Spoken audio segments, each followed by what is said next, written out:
we have so many things I want to talk about this game, but first of all, I want to get your just like immediate thoughts. What it was like to watch this Ohio State team do the thing that everyone thought they could do in the beginning of the year, and then they weren't sure that they could do at various points throughout the year, but they won a national championship. Yeah, I mean, Ryan Day pretty much summed it up with his commentary afterward, where he was like, they counted us out. Yes, you were counted out. Like after that loss to Michigan, the way that the team looked on the field, and then what ensued directly after that game, it felt like the wheels had fallen off. That was the opinion that I had. I know a lot of people had that opinion. And for Ryan Day to be able to go back in that locker room and get everybody back in the same direction, for the leaders of on that team to take the onus to do that as well, and to really buy into the vision that Ryan Day had for the postseason, I thought was amazing. So a ton of credit is due there. But when you talk about this group in particular, the veteran players there, the guys who had been there for 4 or 5 years, they had been winners of a bunch of games and no hardware.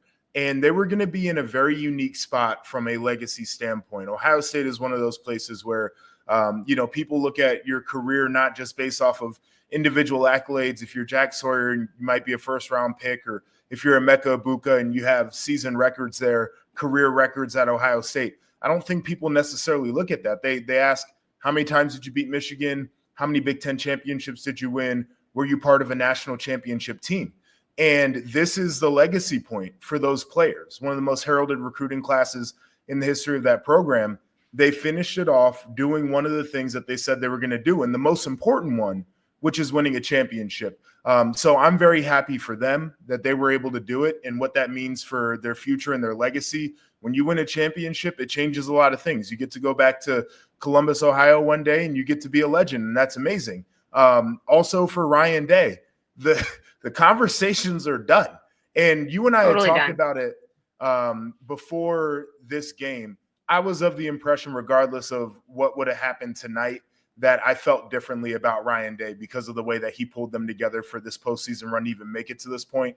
But now with the championship, again, you're talking about rare air for a coach, and one of the few coaches now in the sport that is active with one of those championships. So congratulations to everybody involved. And on the Notre Dame side of it too, congrats to those guys. We said it in the preview show. They were going to fight. This wasn't a team that was going to lay down. Ohio State had the big lead, did not matter to them. They tried to find a way back into that game. Marcus Freeman is an all-star, bunch of guys on that team that you can be really proud of watching that game. But, hell of a season all the way around. And for the first year of the 12-team playoff, I didn't necessarily love the format, but it certainly paid off in the end. It did. That was one of the things when I talked to Chip Kelly after the game. He was like going through each and every win and how hard they were and the things that people, kind of focused on with the matchups for each of the 4 rounds of the college football playoff. And I was just like, I mean, you can't question it, right? Like you really had to go and earn a national championship this year. And they did. And he was like, yeah, absolutely. Like we had to earn it. That was really tough. That was really hard to earn. And they did it. And they deserve a ton of credit for that because, again, it was just 7 weeks and a couple of days ago that they lost to Michigan for the 4th straight time. And we were talking about how this team did not live up to its potential, how that $20 million roster didn't work and was incredibly disappointing. And they pulled it together. I know Ryan has, I'm sure like he'll write a book and talk about all of it, like, really what happened there in that immediate aftermath. But he talked a lot about the licking of wounds, figuring out what they were doing wrong. There's been a lot of ink spilled about, the team meeting, as you talked about team leadership and people stepping up and holding everyone accountable. But then figuring out the game plan against Tennessee, then figuring out ways to unlock this offense that was unbelievable when it was firing on all cylinders. This was a buzzsaw. This was absolutely a runaway train. And you felt bad for the teams that drew them at times, right? We talked about that for Oregon, that, again, you were going to have to go through good teams, but they shouldn't have had to go through Ohio State that early in the bracket, but they did. But this was a team that, like, it was hard to imagine anyone in the country, and we saw some of the best teams in the country try to stop them, but anyone hanging with or beating that version of Ohio State that we saw in the 4 rounds of the playoff. Because I will, as someone who covered the Cotton Bowl and who was there, and then, obviously watched it back and looked at exactly what happened in that game. I stand by the fact that Ohio State significantly outplayed Texas. Mm-hmm. It was drive-killing penalties. Like, it was Ohio State's own mistakes. I mean, these could have been 4 blowouts. And credit to Texas they had a couple big plays and they needed them. They got a couple of stops. And then Notre Dame for clawing back into this game because, man, they can just bulldoze teams when they were playing that way, and they can score so fast that it puts so much pressure on the other team's offense. And that's what you saw and felt. I mean, honestly, for most of the first half after that opening drive for Notre Dame. But even late, they finally were passing the ball and they were able to get a couple of quick scores. But it just seemed like it was such an uphill battle. And the way that Notre Dame's offense is built, it really isn't built for those quick strikes, those huge plays. Like, yes, Jeremiah Love can break off of a long run. Yes, they eventually found some big plays with Jaden Greathouse. But it was not built the way that Ohio State was, where there were like 6 different guys that were home run threats on every single play. And we saw that play out in this game. I mean, Quinshon Judkins had a heck of a game, right? But that could have been Travion Henderson. It could have been Jeremiah Smith. It also could have been Emeka Ibuka. It could have been Carnell Tate. Like, they just had so many different guys that could beat you. It's wild to really consider the talent that we watched there. And I want to go back to what you mentioned about the team meeting, because I feel like there were truth-telling points during this season for Ohio State. And one of the first ones was after they lost to Oregon. I think that was the tell the truth moment for the defense and what they needed to do to become a championship level unit. And they made the changes that were necessary. And from that point forward, the defense had played like they could win a championship. And they even did against Michigan. And that was the offense's point of, now we have to tell the truth.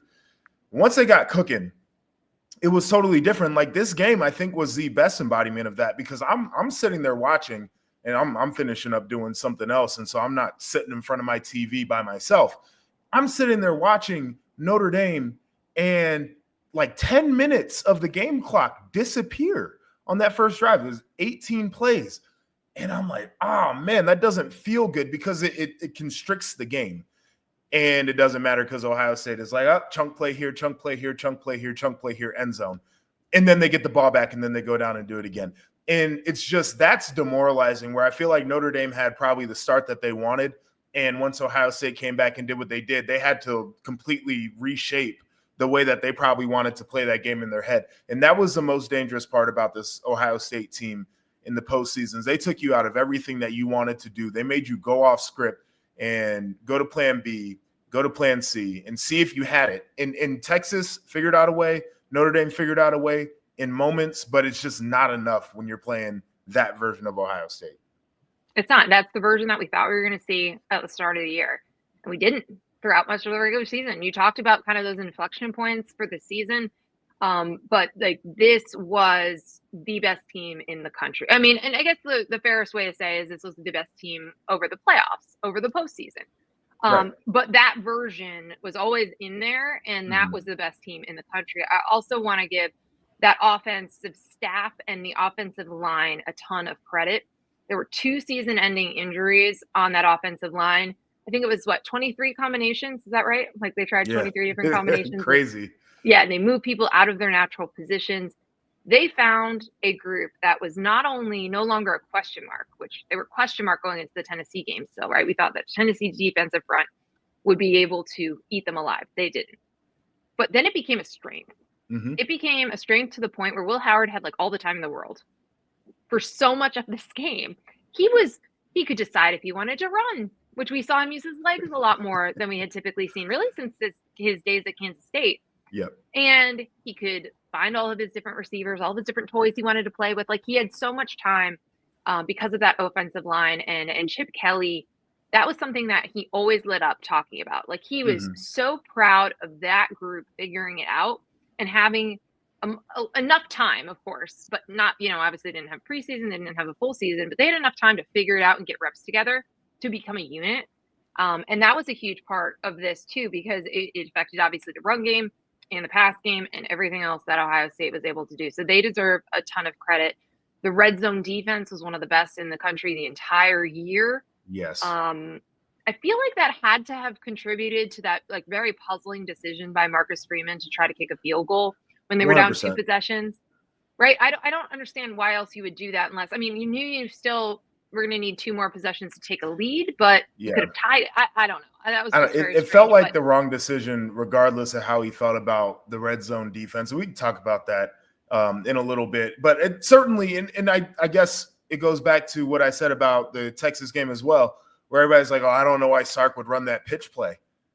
It's the same thing, right? Like I keep going back to this idea that Ohio State forced people to play the game in a way that they wouldn't necessarily play it because they were so strong at certain things. And so you got Sark out there throwing the ball backwards, essentially, when you're right on the goal line, because you know you can't run into the teeth of that defense. And Marcus Freeman trying to get 3 points when you know that it's not going to make a difference in how many possessions you're going to need there at the end of the game. But like that's what this team was doing to people.